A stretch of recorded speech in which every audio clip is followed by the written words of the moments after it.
We talked about in a previous video about how contractors could deal with this situation where the carrier is saying that the amount that they've approved is plenty to do the job and the contractor disagrees. I want to hit this as a part 2 from what the carrier could do differently. So if you're an insurance adjuster or an IA or a desk adjuster, I'm really talking to you for this video. If you are telling the policyholder or the contractor that the amount that you have approved is plenty to do the job, and the contractor that is actually going to be doing the work disagrees, you might consider why they're doing that. How do you know how much it's going to cost to do this job? I understand that you're thinking that the amount that they're asking for is astronomical. Maybe it just seems outrageous. Maybe you're just really annoyed that they keep giving you another supplement item after another supplement item. But consider the fact that they have to perform the work to code.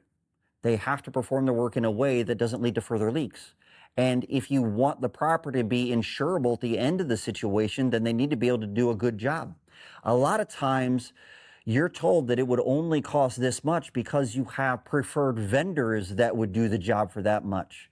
A lot of the preferred vendors that you guys hire have contracts that say that they have to work off of your scope and then reduce how much they're charging from your scope by a certain amount, maybe 10%.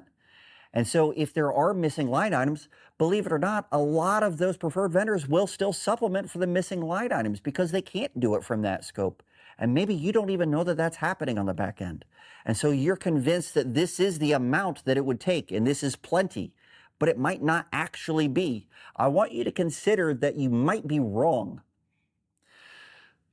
Appraisal is an option. If you disagree with what the contractor is saying, you basically have a difference of amount of loss there. If the general scope of work is the same and you're saying this is enough to do the job, consider demanding appraisal. It sucks for the policyholder when you do that because they have to come out of pocket to pay their appraiser and half of the umpire's fees. But that is one way to talk about that.